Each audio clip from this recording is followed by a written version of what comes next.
Tá certo? Quando mais tarde nós entrarmos na questão, a pessoa vem pedindo indicações de livro, um livro que eu vou indicar, não é para ler agora, não é para ler agora, entendeu? Não é para ler agora, mas guarde só na sua cabeça. É o livro de Paul Friedlander sobre Platão. Esse é um grande livro, grande livro. Ele marcou 3 ou 4 gerações de estudiosos de Platão. E qual é o segredo do Paul Friedlander?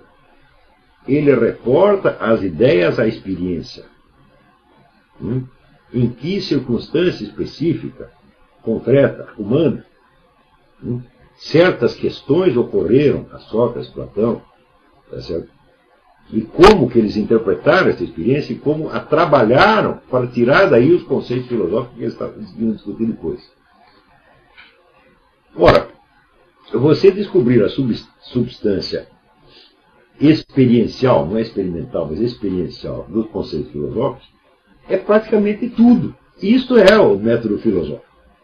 Isso dá uma trabalheira infernal, mas não é só uma trabalheira intelectual. É uma trabalheira moral, uma trabalheira psicológica, no qual você muitas vezes vai ter que buscar a raiz dos conceitos em experiências internas que você teve 20 ou 30 anos atrás. Tá certo? Já todo um trabalho, por assim dizer, anamnético, um trabalho de autoconhecimento, de autoanálise, para você encontrar a raiz dos conceitos filosóficos. Né?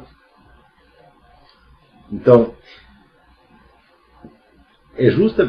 o que estraga a filosofia são as pessoas que não sabem fazer isso e que usam os conceitos como fetiches, como se fossem coisas em si mesmas. Tá certo? E entram então num verbalismo desenfreado, onde elas nunca sabem do que estão falando e onde elas não admitem ser cobradas nesse sentido, porque tem medo. Tá certo? Como não tem substância humana, não tem experiência da vida, e só tem aquilo que elas aprenderam nos livros, tá entendendo? Leram nos livros, tá entendendo? Elas nunca sabem do que esses filósofos estão falando. Elas sabem o que o filósofo falou, mas não sabem a que corresponde isso na realidade. Então o que elas dizem não tem substância de realidade, é apenas substância verbal escolar. Tá certo? Então, né? Eu me lembro quando eu estava no ginásio, o professor de geometria disse que um ponto não mede nada, tá certo? Mede zero. E que uma reta se compõe de pontos. E eu perguntei para ele, mas professor, se não mede nada, já pode somar quantos pontos queira, você não vai sair do lugar. Como é que se faz o resto, a porcaria da reta? O que o professor fez? Ele ficou bravo comigo. Ou seja, ele estava pensando em ponto e reta sem jamais ter examinado o que é isso, afinal.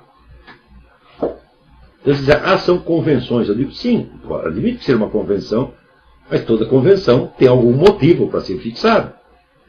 Certo? Nós não fazemos, por exemplo, uma convenção, né? Assim, né? Tipo, de agora em diante todo o seu dinheiro é meu, e o meu é meu. Vamos fazer uma convenção? Alguém faz uma convenção desse tipo? Não. O Barack Obama quer que a gente faça. Tá certo? Mas ninguém está aceitando. Tá certo? Então, as convenções têm um motivo, uma razão. Qual é a razão por trás disso? É apenas a facilidade didática? Então, peraí. Então, quer dizer que esse tal de Euclides, ele inventou a brincadeirinha besta para a gente ficar como se fosse um joguinho mental. Né? E, por milagre, esse joguinho mental coincide com a realidade. Quer dizer, você vai medir as coisas, os triângulos de fato funcionam do jeito que ele está dizendo. Como é possível que se foi só um joguinho, como é que funciona? Então, nesse instante, eu perdi todo o interesse pela geometria. Todo. Eu só voltei a estudar um negócio quando eu tinha 38 anos. Porque eu falei, esse cara está querendo me impingir um negócio que ele não sabe o que é, no qual ele nunca pensou, e ele tem o desplante de querer julgar o que eu fiz, e ele vai querer me dar o zero se eu não fizer do jeito que ele quer. Isso aí é de um autoritarismo imbecil que eu não posso aceitar. Tu, professor, você que tem que me explicar, ó raio, porra. Agora, se você não sabe explicar, por que eu tenho que engolir?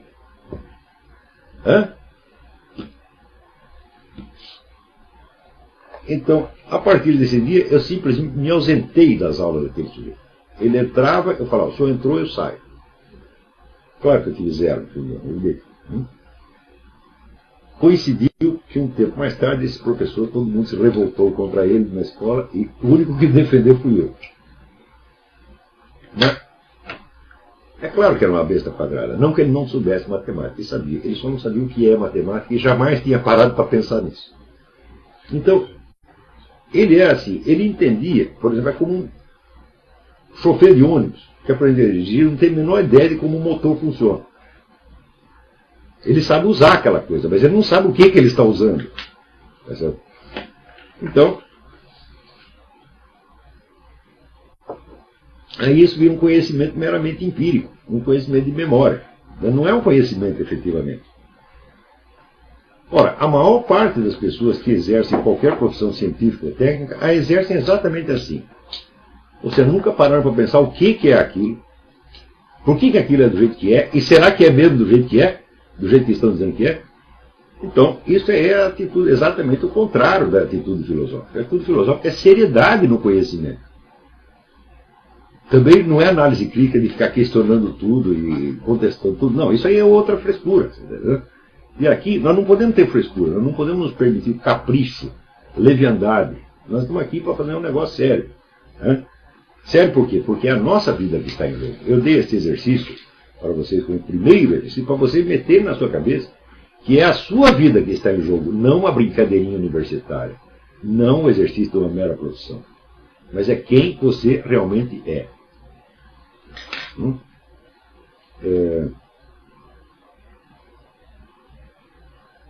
Sobre o seu comentário a respeito de Agostinho, por acaso não é decorrência do pecado e uma das maneiras de se limpar o espelho seria através da mortificação do pecado, que começa com a regeneração? Não vou entrar nessa questão, porque é o seguinte, eu não estou falando aqui de moral religiosa, estou falando apenas do aspecto cognitivo da coisa. Se nós for partes, aqui podemos voltar a discutir mais adiante. Quer dizer, nós somos assim por causa do pecado original. Aqueles que são cristãos, católicos, você pode aceitar isso, mas não é a perspectiva aqui. Nossa perspectiva é filosófica, então não adianta a gente jogar a culpa no pecado original. Você diz, nós somos assim por causa do pecado original. Quer dizer, o pecado nos tornou incapazes de olhar as coisas como são e nós distorcemos tudo por causa do pecado. Então, bom, pode até ser, mas que vantagem Maria leva? Você dizer isso, né, melhora você alguma coisa, faz você enxergar melhor? Não, então não se trata disso, trata da gente ativamente, né, buscar transcender isso, não seguindo uma forma religiosa estereotipada. Atenção! Note bem, eu acabei de dizer, os mandamentos da religião, mesmo os mandamentos da religião, se você os entende com as partes baixas da sua alma, você não os entende, e você vai se transformar numa coisa horrível. Está compreendendo? Então, por exemplo, uma coisa bastante conhecida dos confessores, tá certo? É que o pecado produz a amargura. Essa amargura é um pecado maior ainda. Então não adianta nada. Entendeu? O pecado produz amargura, no fim vai acabar dando revolta gnóstica. Então não é isso, meu filho. Então você tem que examinar até os seus pecados com sabedoria. Então vamos constituir primeiro o juiz qualificado para examinar os seus pecados e confessá-los como eles realmente são. Não nessa escala aumentativa, apocalíptica, grotesca, com que as pessoas geralmente se julgam. Entende? Em que sentido podemos pensar o pecado de um ponto de vista não religioso, mas filosófico? Isso é obrigação estrita, porque você não pensa do ponto de vista filosófico, você não vai entender o religioso muito mais, porque, veja, o religioso não é uma atividade cognitiva, ela é uma atividade prática, né, certo? Mas que ela só vale se você entender o que você está fazendo lá. Né? Posso pensar na ideia de um desnível da natureza humana em relação à realidade? Pode e deve. Nós não somos pessoas especialmente qualificadas para chegar a um conhecimento objetivo da realidade. Nós temos isto como herança humana. Tá certo? E pela natureza humana, nós temos a capacidade de conhecer. Tá certo? E temos até o desejo de conhecer. Porém, na realidade da nossa vida concreta, esse desejo, essa capacidade, acabam sendo, vamos dizer, deprimidos e sufocados por 1001 outros fatores. Eu vou lhe dar um exemplo. Eu estava lendo um livro maravilhoso do Jacques Barzun sobre a arte de escrever. Então ele diz o seguinte: qual é o principal inimigo do escritor? Por que às vezes o escritor não consegue escrever o negócio? Ele diz: olha, primeiro inimigo é o medo. E se você ficar com medo, por exemplo, de que as pessoas não vão querer prestar atenção naquilo que você está escrevendo, acabou, a sua inspiração vai para o brejo diretamente. Se você começar a pensar que aquilo está ridículo, está mal feito, etc., parou também. Então isso quer dizer que para você escrever um negócio bem feito, você precisa alcançar, se colocar dentro de um certo foco. Se você perder esse foco, perdeu tudo. E religião é a mesma coisa, meu filho. Você tem que encarar as coisas da religião desde um certo foco. Senão você vai pegar tudo aqui e transformar numa monstruosidade, numa deformidade. Tá certo?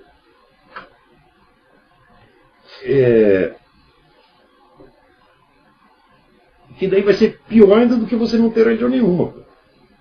Tá certo? Então, note bem, a religião não vai resolver esses nossos problemas aqui. A filosofia, ela é uma meditação, uma análise crítica sobre o conjunto dos seus conhecimentos, da sua experiência, inclusive a experiência religiosa. Tá certo? E nesse sentido, a filosofia se torna obrigatória para qualquer pessoa capaz de exercer. E se você consegue se colocar problemas que são de nível filosófico, então você tem a obrigação de desenvolver a sua capacidade filosófica para poder raciocinar responsavelmente sobre vários assuntos que te interessam. Não se trata de, como diz o outro, aprender a pensar. A filosofia não é aprender a pensar de maneira alguma. Entendeu? Pensar todo mundo sabe. Pensar é uma coisa espontânea. Até um macaco sabe pensar, um gato sabe pensar. Entendeu? O negócio não é pensar. De pensar morreu um burro, meu filho. Nosso objetivo não é pensar. O nosso objetivo é conhecer, é saber. Você tá entendendo? E às vezes, para saber, você não precisa pensar. Por exemplo, digo para você, volta ao mesmo exemplo. Você está na rua e um bandido encosta um revólver na sua barriga. E, pensando, você vai acrescentar alguma coisa a esse conhecimento? Pensando, você vai adquirir certeza metafísica de que o ladrão encostou o revólver na sua barriga? Não. Pensar é uma atitude totalmente inadequada nesse momento. Você pode pensar como escapar dessa, o que você deve fazer, mas a certeza da situação é imediata. Se nós pudermos obter, com relação a conhecimentos filosóficos, a questões filosóficas, uma certeza, uma evidência tão imediata quanto esta, é melhor do que você obter apenas uma certeza de pensamento ou uma certeza lógica. O objetivo de todo o pensamento, como já demonstrou Aristóteles na Dialética, no livro dos Tópicos, é você provocar a intuição. O que é intuição? Conhecimento direto, percepção direta. Aristóteles diz que na dialética você vai confrontando várias ideias e várias hipóteses, aquilo vai criando uma espécie de massa crítica e chega uma hora que, pluft, você percebe as coisas como elas são. Este é que é o objetivo. Não é aprender a pensar, é aprender a saber. Este é que é o negócio. O pensar é só um dos muitos instrumentos. E na verdade, o pensamento muitas vezes atrapalha. O próprio Santo Agostinho dizia, perguntar para ele o que é o tempo, ele diz, olha, quando não me pergunta eu sei, agora quando pergunta eu não sei mais. Não é isso? Então, isso pode acontecer. Então, muitas vezes você tem um certo conhecimento interior, intuitivo de alguma coisa, mas você não consegue transpor em termos de pensamento. Não é isso? Então, quanto mais você pensar, mais você vai se afastar dessa intuição originária. Então, antes do pensamento, você tem que desenvolver uma atividade de tipo expressivo. Se você não saber expressar a sua experiência, não adianta pensar sobre ela. Aliás, falando nisso, esse é um tópico absolutamente fundamental do nosso curso. Onde a sinceridade e a seriedade na busca do conhecimento, sobretudo na busca do seu conhecimento interior, quer dizer, na busca da evidência, da experiência intuitiva, etc., etc., Isso aí se baseia muito no domínio que você tenha da linguagem. Uma experiência que está expressa inadequadamente produzirá 1 milhão de opiniões erradas. Tá certo? Porque se você teve uma experiência, mas você a nomeou erroneamente, acontece um pequeno problema. Nós não podemos pensar sobre coisas, nós só podemos pensar sobre ideias.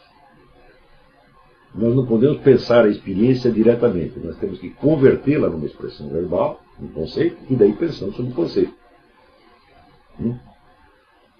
Agora, na memória você conserva a experiência verdadeira. Agora, então você tem de um lado aqui a experiência tal como você a teve, do outro lado você tem o conceito inadequado tal como você o formulou. E você continua raciocinando sobre o conceito. O que acontece? Daqui a pouco você apaga a experiência. Está compreendendo? E daí as suas conclusões valem absolutamente nada. E pode acontecer, às vezes, eu já vi isso acontecer com uma frequência extraordinária. Né?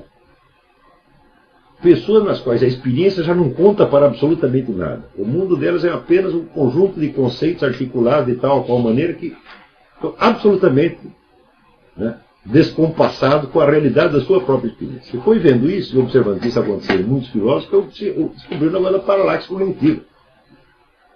Então eu fiz aquela famosa pergunta, né? Kant diz que nós não podemos conhecer as coisas em si mesmas, que nós conhecemos apenas sua aparência fenomênica. Mas, note bem, mas ele pretende que nós conheçamos a sua filosofia. Olha, por exemplo, veja aqui um elefante. O elefante. Kant me diz, você não está vendo o elefante, você está vendo apenas a aparência fenomênica do elefante e não o elefante em si. E aqui está o meu livro, A Crítica da Razão Pura, e você vai ler e você vai captar o meu pensamento, não apenas a forma fenomênica exterior do meu pensamento. Eu falei, epa, peraí, não dá. Você está querendo demais. Pois um elefante é um negócio que tem uma presença física formidável. Se nem com um elefante, que pesa 2 toneladas, eu posso perceber a coisa em si, como é que eu vou perceber uma coisa muito mais evanescente como é o seu pensamento, meu filho? Então, se é para pegar só a aparência fenomênica, eu posso discutir essa filosofia o resto da vida, eu jamais vou saber o que você quis dizer. Tá certo? Então, esse é um exemplo de paralaxe cognitivo elevado ao extremo, onde o fato de o sujeito escrever certa coisa prova que o que ele está escrevendo é falso. E eu digo para vocês, é absolutamente impossível você perceber uma coisa, uma aparência fenomênica, tá certo? Se não tiver ali a coisa em si. O que você percebe é sempre a coisa em si. Por quê? É próprio das coisas existentes mostrar-se. Isso faz parte da coisa em si. Porque se o elefante em si fosse oculto, ele jamais apareceria. Está entendendo? Então isso quer dizer, a aparência fenomênica é a própria coisa em si. Aí você diz, mas você está do lado direito, você vê o elefante por um lado, eu estou do outro lado, eu vejo pelo outro. Então quer dizer, nós estamos vendo apenas a aparência fenomênica e não o elefante em si. Eu digo, mas muito bem. Que elefante que tem em si a capacidade de ser visto pelo lado direito como se fosse o lado esquerdo e vice-versa? Não é eu que não tenho a capacidade de ver o elefante pelos dois lados. Ele é que não tem a capacidade de estar dos dois lados ao mesmo tempo, para o mesmo lado. Então, esta diferença de lados faz parte da coisa em si do elefante. O elefante é uma entidade que existe no mundo físico. E no mundo físico as coisas têm lados. Está compreendendo? Então, mas isso aqui é uma questão técnica que mais tarde nós vamos examinar. Nossa, tanta pergunta está aparecendo aqui. Vamos ver.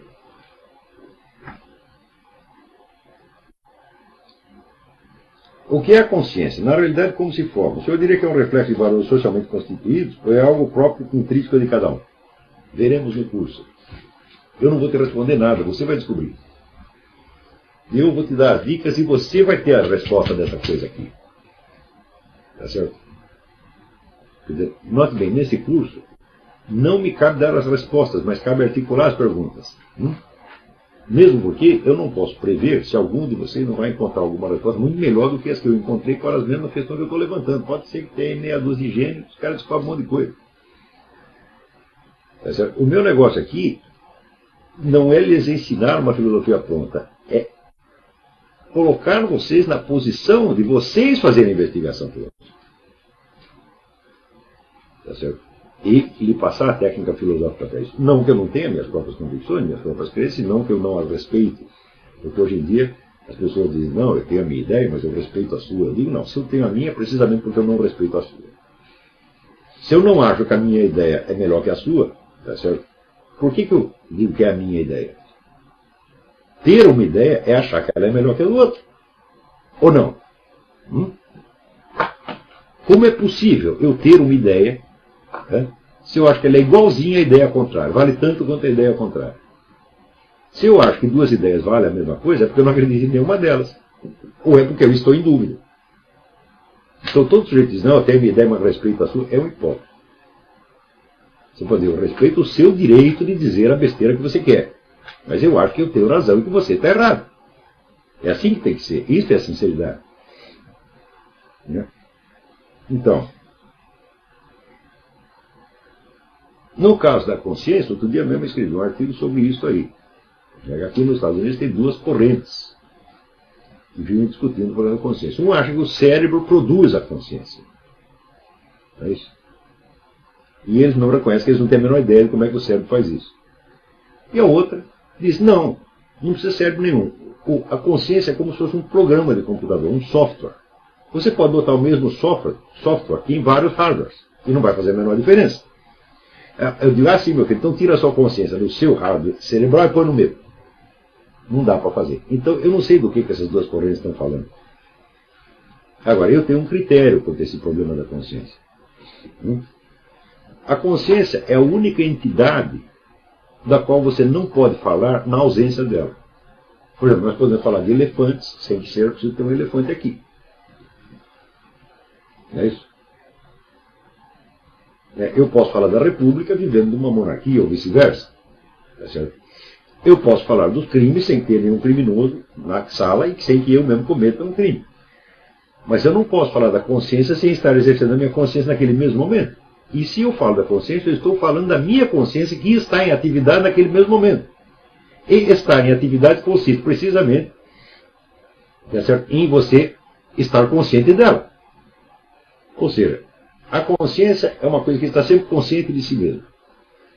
Então, antes de você investigar, quando eles dizem que vão investigar a natureza da consciência, na verdade não estão investigando a natureza, estão investigando supostas causas da consciência. Eu digo que nós não podemos descobrir as causas de uma coisa que nós nem sabemos o que é. Agora, através do exercício e da contínua contemplação da consciência pela consciência, você acaba sabendo o que ela é. E você acaba sabendo até que a pergunta pela causa da consciência não faz o menor sentido. Por exemplo, eu quando falo da minha consciência, eu sei que eu preciso estar consciente naquele momento. Quer dizer, eu quando raciocino, eu quero refletir sobre a consciência. Isso intensifica a minha consciência. Eu não apenas estou consciente de certas coisas, mas estou consciente de estar consciente delas. E isso, de certo modo, lança uma luz ainda mais intensa sobre o objeto. Quer dizer, isso nós sabemos por experiência. Isso não é uma conclusão, nós sabemos isso diretamente da experiência. Agora, se eu quiser pensar sobre a minha consciência, imaginando ao mesmo tempo que ela é produzida pelo meu cérebro, eu já me desviei da consciência e estou pensando em neurônios, sinapses, etc, etc. E neurônios e sinapses, meus filhos, funcionam também quando você não está consciente. E eles não têm nada a ver com a consciência. Isso quer dizer, eu não posso estar consciente de mim mesmo e estar ao mesmo tempo imaginando que isso é uma atividade cerebral. Porque cérebro é uma coisa física que você pega na mão. Cérebro não é uma atividade cognitiva. Você diz que ele é a sede da atividade cognitiva, mas ele em si não é uma atividade cognitiva. Então, se você está pensando em consciência e começa a pensar em cérebro, você imediatamente mudou de assunto. Já não é mais a consciência que está falando assim do cérebro. Então, não dá para você pensar na consciência e, ao mesmo tempo, encará-la como atividade cerebral. Não dá para você fazer isso no mesmo ato. Você pode falar disso, mas você não pode estar representando a sua consciência para si mesmo no instante, naquele mesmo instante que você raciocina sobre ela, como atividade cerebral. Está compreendendo? Agora, isso não se aplica a outras atividades humanas. Você supõe, por exemplo, tem um sujeito aí praticando corrida. Tá certo? E ao mesmo tempo que ele está praticando corrida, ele pensa sobre a anatomia e fisiologia do movimento. Isso vai atrapalhá-lo? De maneira alguma. Quanto mais consciente ele estiver, né, do aparato físico que produz aquele movimento, melhor vai ser o movimento dele. Mais adequados vão ser os seus gestos. Né? Está entendendo? Agora, se você, ao pensar a consciência, você pensa no substrato físico dela, você imediatamente baixou para outro nível. Você não está pensando mais, a sua consciência como atividade não está mais presente a você. Está presente somente o substrato físico. Então a sua reflexão sobre a consciência acabou naquele momento mesmo. Então isso é uma dificuldade técnica básica. Né? Então, por exemplo, isso é um critério. Eu não respondi à sua pergunta sobre a origem, entre aspas, da consciência. Certo? Mas eu te dei uma dica sobre uma condição prévia, sem a qual esse problema não pode ser investigado seriamente. Então, conhecer as condições prévias e atendê-las é evidentemente uma coisa básica no método filosófico. Está entendendo? E, no caso, o que nós fizemos? Referimos uma questão teórica à experiência real de pensá-la. Está entendendo? Se Kant tivesse feito isso na hora que estava escrevendo a Crítica da Razão Pura, ele diria assim: ora, eu não vou escrever um livro para pessoas que só vão perceber a sua aparência fenomênica. Não é isso? O exame de consciência pode ser feito sob forma de diário? Sim. Claro que deve. Só que, às vezes é bastante complicado. Por quê? Porque às vezes você não tem um instrumento verbal expressivo suficiente para você descrever, nem mesmo para você mesmo, os seus estados interiores, as suas experiências, etc, etc. Então isso é outra coisa que eu quero colocar aqui. Para aqueles que leram o meu livro, Teoria dos Quatro Discursos, Aristóteles Nova Perspectiva, deve ter ficado claro que todo conhecimento humano, ele começa primeiro como percepção, depois como memória e imaginação, e só depois esse elemento da memória e imaginação se estabilizam em conceitos verbalizáveis sobre os quais você pode raciocinar. Então você vê que o conhecimento ele implica uma série de conversões de uma coisa. Né? Quer dizer, você não lida com o material básico dos sentidos porque eles não são transportáveis. Né? Se eu cada vez que vou falar de elefante eu precisasse estar vendo um elefante, eu teria que ter um elefante no jardim para eu poder olhar de novo. Então eu não faço isso. Eu conservo, vamos dizer, uma forma esquemática da memória. E essa forma esquemática da memória nós damos o nome de elefante e em seguida raciocinamos sobre este termo e o conceito de Cristo, como se isso se aplicasse ao elefante de verdade. Aplica-se, às vezes sim, às vezes não. Às vezes o que você pensa sobre o conceito se aplica ao ente real, às vezes não. Por quê? Porque o conceito de elefante não é feito da mesma matéria que compõe o elefante. A entidade real tem a sua própria estrutura, a sua própria composição, tá certo? Real, efetiva, que não pode ser transposta inteirinha para um conceito. Por exemplo, os elefantes, todo elefante que existe, ele está em algum lugar a cada momento. Não existe um elefante que está num não lugar. Mas o conceito de elefante está onde? Ele não está em parte alguma. Então, para você lidar com o conceito de tal modo que as conclusões que você obteve sobre o conceito se aplicam ao elefante real, você tem que fazer sempre uma série de conversões. Senão você se perde no puro abstratismo. Você cria uma definição, raciocina sobre ela e acredita que se aplica sobre o objeto. Mas acontece que o objeto tem inúmeros outros componentes que não fazem parte da definição, além da definição, claro, poder estar errada também. Então, este senso, vamos dizer, do concreto e do abstrato, isso é o elemento básico do método filosófico. E é isso que muita gente não tem.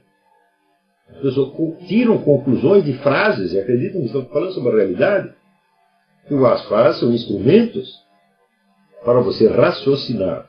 Tá certo? Porém, a conexão delas com a realidade tem que ser recomposta, e isso às vezes requer muito mais frases ainda. Ora, por que na transposição da experiência para o conceito você perde coisas? Porque você não expressou a experiência corretamente. Está compreendendo? Você expressou de maneira parcial, truncada, ou, se foi pior ainda, a besteira de trocar imediatamente a experiência por um nome. Então isso quer dizer que a expressão da experiência é o começo de todo o conhecimento humano.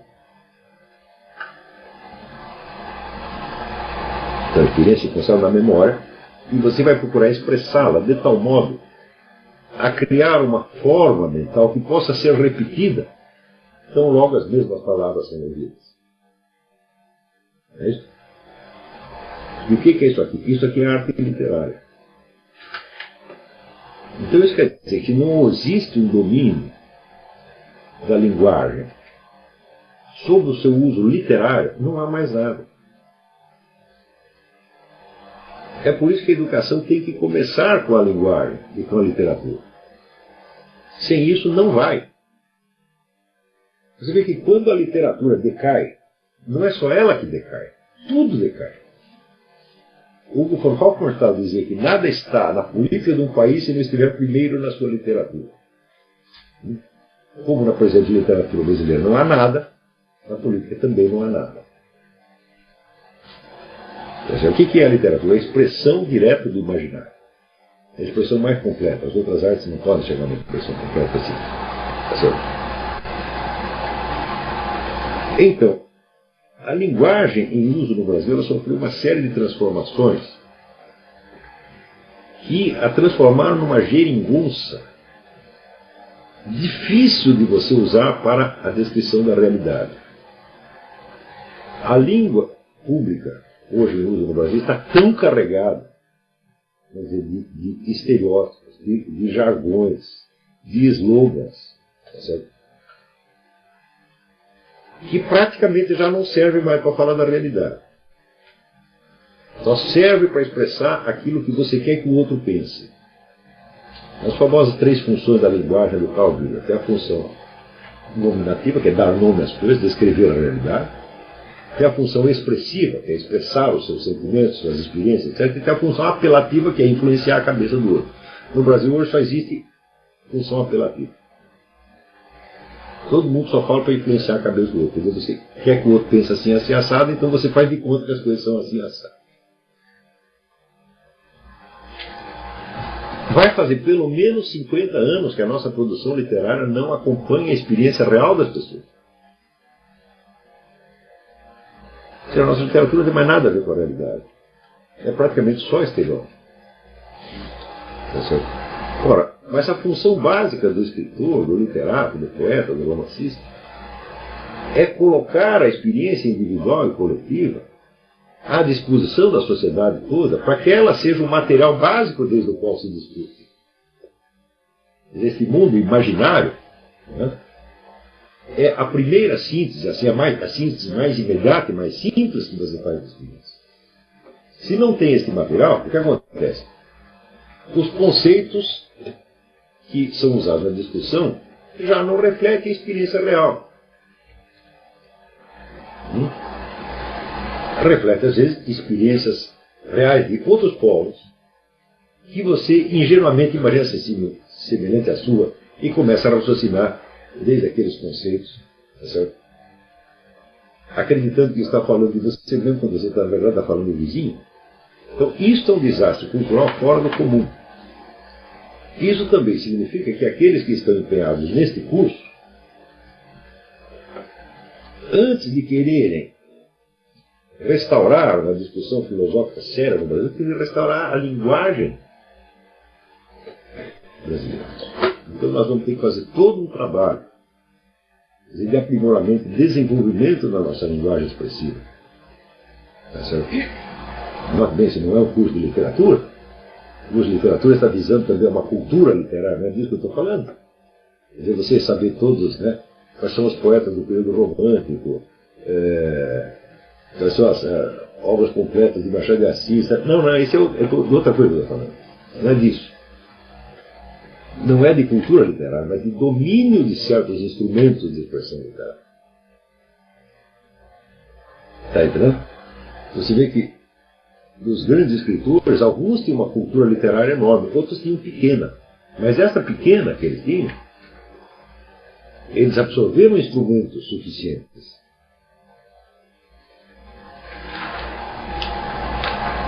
Está entendendo?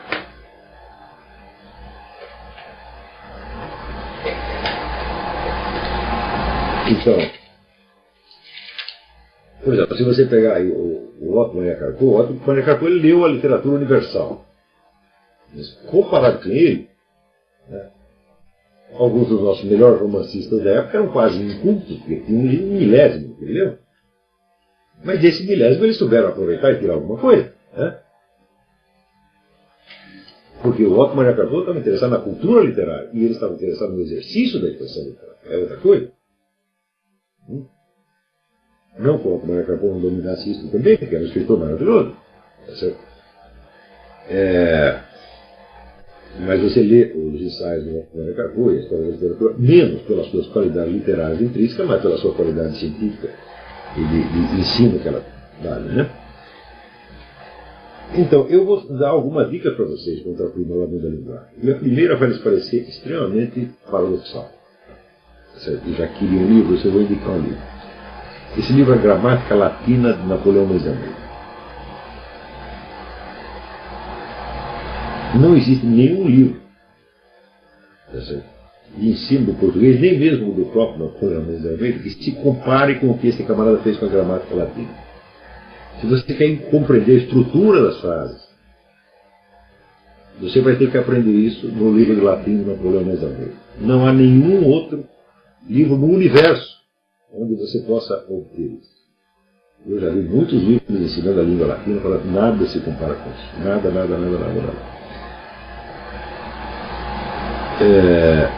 E é claro que o estudo latim, nesse caso, ele tem a sua vantagem pelo fato de que no latim você tem que decompor as frases nos seus elementos constitutivos, senão você não entende a frase. Você é obrigado a fazer isso. Quer dizer, no latim não existe diferença entre leitura e análise sintática. As duas coisas são a mesma, inseparavelmente. Tá certo? Note bem, a análise sintática não é a mesma coisa que a análise lógica. Você compreender a estrutura de uma frase não é você compreender a estrutura da referência dela à realidade. Mas se você não tem ideia da estrutura da frase, você também não poderá fazer a transposição dela para a realidade. Então, você tem 5 anos para você aprender o latim de Napoleão Mendes de Almeida, à medida que prossegue o nosso curso. Mas, as primeiras partes do livro, aquelas que se referem, vamos dizer, aos elementos básicos da frase, vocês devem ler o mais rápido possível. E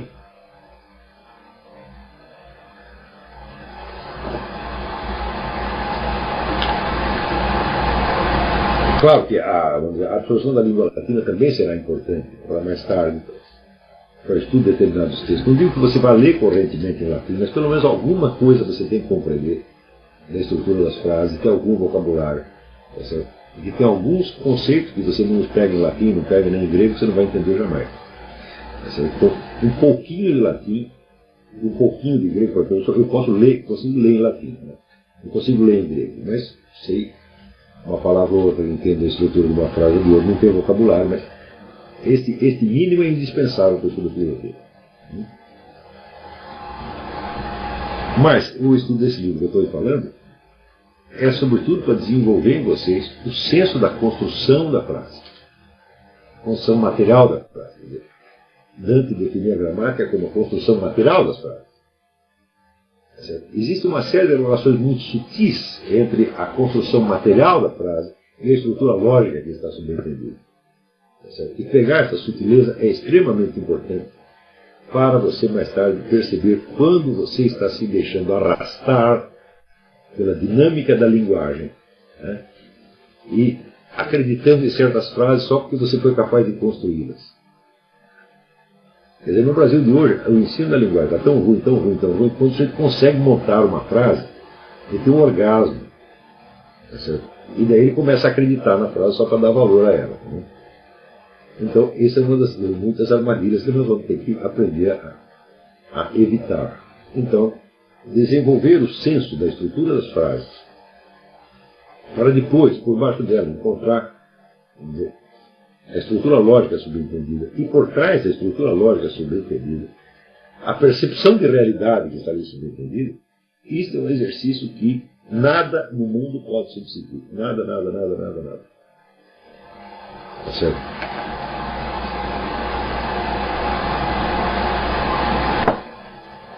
Os mesmos elementos que você aprenderá no latim do Napoleão Bonaparte, você pode aplicar praticamente qualquer língua do mundo. Porque os elementos que compõem a frase são aquelas.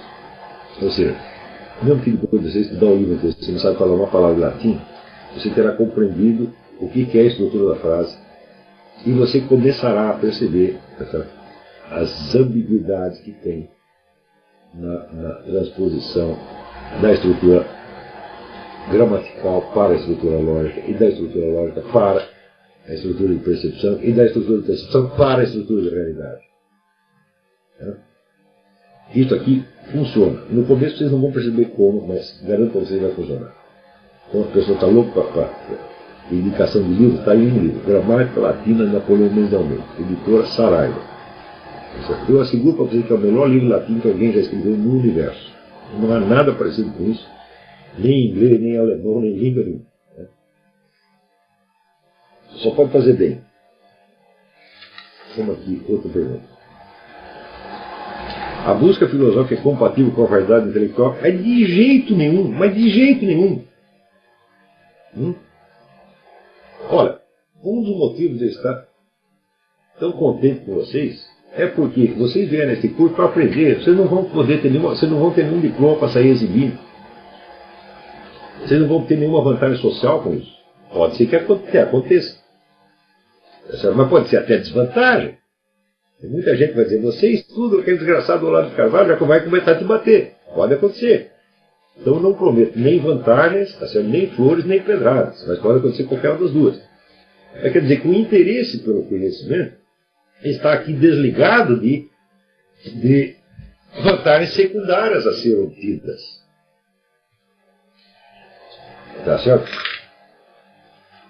Ora, a vaidade intelectual é assim.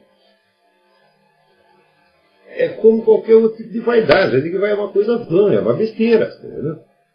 Então, vou dizer, a vaidade representa a exibição que você faz de um certo aspecto seu que você quer que seja valorizado pelos outros. Tá certo? Mas adianta isso? Não. Nunca adianta. Por quê? Você nunca está seguro de que aquele aspecto que você quer que seja admirado pelos outros pertence realmente a você ou é uma coisa importante dentro de você, né? Você é apenas um disfarce da camuflagem. Depois que apareceu o movimento feminista, né, quantas mulheres se sentem ofendidas se você elogiar a beleza delas? Não é assim? É porque elas quiseram outra vaidade. Eu quero ser elogiado pelo meu intelecto. Uma vez uma moça disse isso para mim, eu respondi a seguinte coisa para ela. Minha filha, o seu intelecto é uma porcaria que você está inventando. Ele nem sabe se existe. Mas a sua beleza foi obra divina. Então, se você quer aprender alguma coisa, sabe o que você faz? Diariamente, quando você vai no espelho e olha, vê como você é linda. Você, pô, eu tenho que ter uma personalidade e um intelecto compatível com essa beleza. Então, longe desta beleza poder ser exibida em si mesma, tá certo? E longe dela poder ser depreciada em nome do intelecto, são as duas coisas que têm que ser articuladas, porque uma já veio feita, né? E a outra você tem que fazer. Então, Deus já fez você bonita para que é para facilitar. Porque se eu olhar no espelho, eu não vou ficar inspirado para o meu intelecto de maneira alguma. Ao contrário, eu olho e falo, bom, é melhor que intelectualmente eu seja um pouco melhor. Isso aí não está resolvendo o meu problema. Né? Então, para uns, Deus deu o estímulo direto, para outros deu o estímulo indireto. Agora, Sócrates, quando olhava no espelho, não seria se inspirar numa coisa dessa. Né? Vamos dizer, o sábio é aquele que age sabiamente na situação concreta. Como articular o conhecimento de forma a transformar numa regra de ação para os dilemas e problemas do aqui e agora. Bom, eu não tenho resposta para isso, mas aprender isso é exatamente o conteúdo que nós vamos fazer aqui. Quer dizer, constantemente você vai ser testado. Não por mim, mas por você mesmo, se você observar o que eu estou ensinando,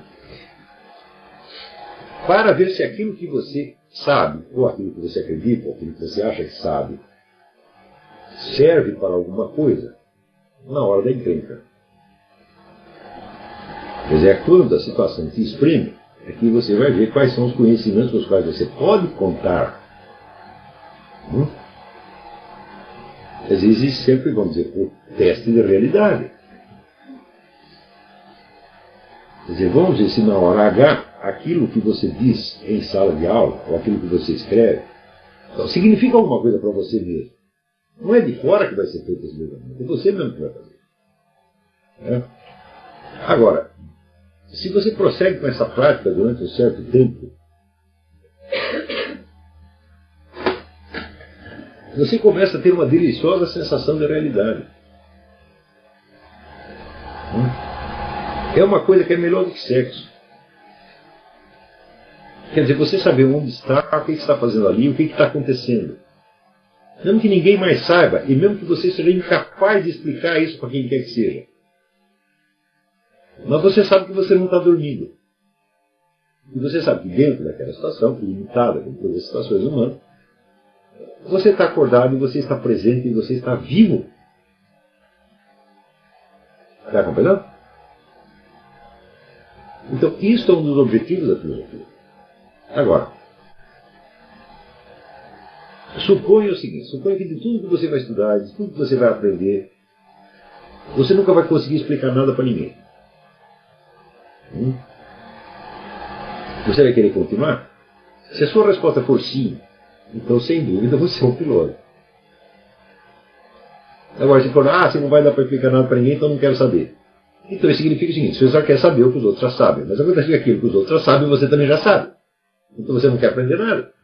Porque aprender é descobrir algo que os outros não sabem. E que, pior, às vezes os outros não querem saber. Então, o conhecimento é para a sua orientação, e é para a sua consistência na vida. E é, sobretudo, para você saber quem você é. É quando você vai descobrir quem você é, aí é que você pode fazer a sua confissão, aí você pode falar com Deus com sinceridade, porque fora disso você está fazendo teatro, meu filho. Você vai lá, pega, vamos dizer, um pecado estereotipado que você deu no manualzinho, tá certo? E vai lá repetir para o padre aquilo, mas isso não significa absolutamente nada. Eu já contei até no artigo a minha experiência da minha primeira confissão. Que eu era uma besta quadrada, eu aos 8 anos não sabia de coisa nenhuma do mundo. E lá fui para a igreja e o padre perguntou, né, no confessionário, você fez porcarias? E eu não tinha a menor ideia do raio de coisa que ele estava falando. Daí eu achei que aquilo era uma espécie de exame oral, achei que eu estava pagando um amigo. Eu falei, eu vou fazer de conta que eu sei. Eu disse, eu fiz. E daí falou, saí bem. Daí perguntou, com meninos ou com meninas? Eu falei, eu não tenho a menor ideia que era algo que se fizesse por ambos os sexos.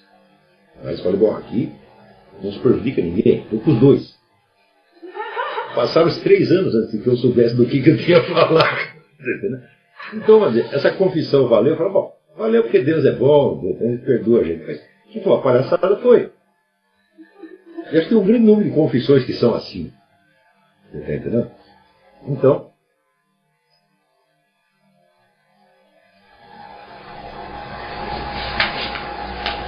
você vê que mesmo a prática religiosa pode ser motivo de inúmeras perversões cognitivas que a gente deve evitar. Tá certo? Porque só tem um jeito de você adquirir conhecimento, é você ser sincero para Deus. Deus, entenda Deus por enquanto, né, no sentido teológico, apenas como observador onisciente. Quer dizer, você está falando de você para alguém que sabe muito mais a respeito de você do que você mesmo. E cada palavra que você disser, tá certo, vai te revelar mais coisas do que você tinha percebido antes. Né? Então, este é o jeito de você sintonizar com a... Acabou aqui.